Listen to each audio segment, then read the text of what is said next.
शांति की शक्ति से शांति जग में लानी है। ओम शांति, शांति की शक्ति इस चैनल में आप सभी का स्वागत है। भारतीय संस्कृति ये दैवी संस्कृति है, भक्ति भावना की संस्कृति, श्रद्धा की संस्कृति है। संस्कृति से हमारे संस्कार बनते हैं और संस्कार ही संस्कृति की धरोहर को आगे ले जाते हैं। और इस कारण जिस प्रकार एक पुष्प के अंदर खुशबू का महत्व रहता है, ऐसे ही हमारे जीवन के अंदर जब भावना भर जाती है तो हमारे जीवन के अंदर ईश्वरीय ज्ञान की महक आ जाती है। आप देखिए कि परमात्मा के प्रेम के प्रति, परमात्मा के प्रति भावना के लिए अनेक प्रकार के हम उपाय योजनाएं करते रहते हैं। तो हर मास के अंदर कोई न कोई विशेषता, त्यौहार, उत्सव, उमंग उत्साह लाता है और हमारे मन को उस सर्वशक्तिमान परमात्मा से जोड़कर उसके ऊपर ही हम आधारित है, ये हमारे अंदर एक एहसास जगाता है।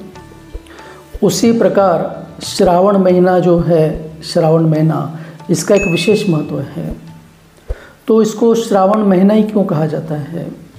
भाई श्रावण माह जो है, इसके अंदर ऐसा कहा जाता है कि श्रावण माह के अंदर शिव पार्वती ये भूलोक पर विचरण करते हैं और जो सच्चे दिल से परमात्मा की याद करते हैं, उनका ध्यान करते हैं, उनकी सभी शुद्ध मनोकामनाओं को पूर्ण करते हैं। श्रावण महीने से ही चतुर्मास शुरू होता है। तो ये जो 4 महीने के 16 सोमवार का व्रत रखा जाता है, तो ये जो 16 सोमवार का व्रत रखने से ऐसी मान्यता है कि सभी मनोकामनाएं पूर्ण हो जाती है। श्रावण मास से चतुर्मास शुरू होता है, इसका तात्पर्य ये है कि श्रावण मास जो है, इसके अंदर अनेक प्रकार की परमात्मा के गुणों की, महिमाओं की कथाएं सुनी जाती हैं। आप देखो अमर कथा, शिव पुराण, तिजरी की कथा, ये कथाएं सुनी जाती हैं। क्यों? क्योंकि पुरातन काल में हम देखते थे कि ऋषि मुनि श्रावण महीने के अंदर जो बारिश का मौसम हो जाता है, तो वो जो भ्रमण करते थे सारे संसार के अंदर ज्ञान का प्रचार प्रसार करने के लिए, तो श्रावण मास में वो एक जगह स्थायी हो जाते हैं और जहाँ वो स्थायी हो जाते हैं वहाँ पर वो ज्ञान बांटते रहते हैं। उस ज्ञान को जब हम श्रवण करते हैं, तो इसलिए मैंने को श्रावण मास कहा गया है कि इस मास के अंदर ज्ञान के श्रवण का महत्व है। एक बार नारद जी, इनका विचार चला कि शंकर और पार्वती जो है, इनकी आपस में तो बहुत बनती हैं, इनके अंदर कभी वाद विवाद ही नहीं होता है। तो उन्होंने एक मौका देखा कि जब पार्वती अकेली बैठी थी, और तो अकेली बैठी थी तो उनके पास में जाकर कहते हैं कि आपको शिवजी ने कभी अमर कथा सुनाई है? पार्वती कहती नहीं, मुझे तो अमर कथा के बारे में पता ही नहीं है। अरे वो तो अमर कथा सुनाते हैं और आपको ही नहीं सुनाई। तो जब शिवजी आते हैं तो पार्वती उनसे पूछती हैं कि आपने तो अमर कथा मुझे सुनाई नहीं है, ये अमर कथा क्या है? तो शिवजी ने कहा कि अमर कथा जो है, ये जो अजर अमर अविनाशी आत्मा है, इसकी ज्ञान की कथा है वो। लेकिन इसका ये नियम है कि ये कथा हर किसी को सुनाई नहीं जाती है, क्योंकि ये कथा जो सुन लेगा वो अमर हो जाएगा। तो निगेटिव व्यक्ति अगर अमर हो गया, वो तो दूषित वातावरण फैलाएगा, इसलिए पात्र को देखकर ये ज्ञान दिया जाता है। पार्वती जी ने कहा कि मुझे तो कथा सुननी है। तो शिव जी ने कहा कि उसकी एक शर्त है कि कथा सुनते समय आपको जागृत अवस्था में रहना है, नींद नहीं आनी चाहिए और वो कथा की कोई सुनना नहीं चाहिए। इसलिए वो अमरनाथ की जो पहाड़ी कहा जाता है, वहाँ पर लेकर गए और वहाँ ले जाकर पार्वती जी को कथा सुना रहे हैं। और शिव जी का ये कहना था कि जब मैं कथा सुनाता हूँ तो आप बीच बीच में रिस्पॉन्ड करो कि भाई हाँ समझ में आ रहा है, होकार देते जाओ। लेकिन कथा सुनते सुनते पार्वती जी को नींद आ जाती है। तो वहाँ कबूतर का जो जोड़ा रहता है वो कथा सुनता है। जब शिव जी को पता चलता है ये तो सो गई और ये कबूतर का जोड़ा जो है ये तो कथा सुन रहे हैं, तो वो तो अमर हो गया। तो कहने का तात्पर्य यह है कि अमरनाथ परमात्मा जो अमर कथा सुनाते हैं, वो कथा जब हमको पता चल जाती है तो हमको आत्मा का ज्ञान आ जाता है। जब आत्मा का ज्ञान आ जाता है तो ये पता चलता है कि शरीर ये नश्वर है, आत्मा विनाशी है। और जो आत्माभिमानी बनने का अभ्यास करता है, आत्मनिश्चय करता है, आत्मा में स्थित रहता है, आत्मा के रूप को देखता है, तो परमात्मा कहते हैं कि उसके लिए संसार में करने योग्य कोई कार्य नहीं है। तो इस प्रकार अमर कथा जब शिव जी की हम सुनते हैं तो हमारा जीवन जो है ये श्रेष्ठ बन जाता है। श्रावण मास को श्रद्धा से इसलिए जोड़ा गया है ताकि हमारा प्रभु प्रेम का पुरुषार्थ निरंतर वृद्धि को प्राप्त होता रहे। श्रावण मास में ही अनेक त्यौहार आते हैं, जिसमें मंगला गौरी का व्रत, हरियाली तीज, नागपंचमी, रक्षाबंधन, जिसे स्नान दान पूर्णिमा भी कहा जाता है। वे रक्षाबंधन को स्नान दान पूर्णिमा भी कहा जाता है कि जब आप ज्ञान स्नान करते हैं तो आत्मा पूर्णत्व को प्राप्त करती है। श्रावण मास के अंदर अनेक कथाएं सुनते हैं और शिव जी की महिमा के बारे में कहा जाता है कि प्रेम ज्ञान हो, धर्म हो, रूप अनूप हो, परम हो, कल्प वृक्ष के बीज रूप तुम, इस जगत के सार। जबकि ज्ञानामृत के सागर हैं तो जरूर 3 काल 3 लोक कर्मों की गहन गति का ज्ञान देंगे। उस ज्ञान को श्रवण करने का माह है, इसलिए इसको श्रावण माह कहा जाता है।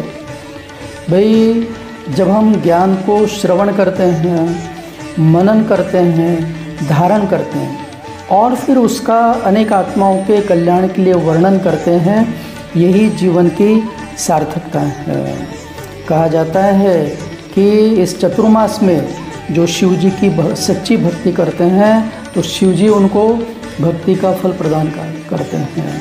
शिव पिता परमात्मा, जिन्हें भोले बाबा भी कहा जाता है, सबके कलह कलेश को हरते हैं, इसलिए उन्हें हर हर महादेव कहा जाता है। ये बाबा शब्द जो है वो इसलिए कहा जाता है कि वो हमारे पिता है। उन्हें सदाशिव जो सदैव कल्याणकारी हैं, उनकी महिमा परमपार, अलौकिक, अकल्पनीय, अवर्णनीय है।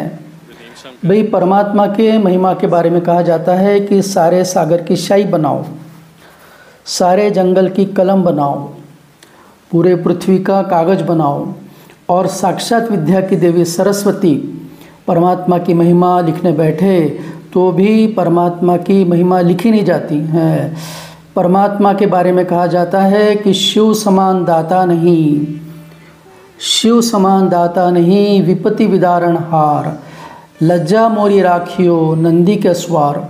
तो हमारी लाज वो रखते हैं, उस परमात्मा को कहा जाता है सत्यम शिवम सुंदरम। परमात्मा शिव की महिमा में गायन है। ईश्वर सत्य है, सत्य ही शिव है, शिव ही सुंदर है, जो हमें अज्ञान नींद से जगाकर हमारी आत्मा की ज्योति को जगाते हैं। एक परमात्मा अपना स्वयं परिचय देते हैं कि निजानंद स्वरूपम शिवोहम शिवोहम, प्रकाश स्वरूपम शिवोहम शिवोहम, ज्ञान स्वरूपम शिवोहम शिवोहम।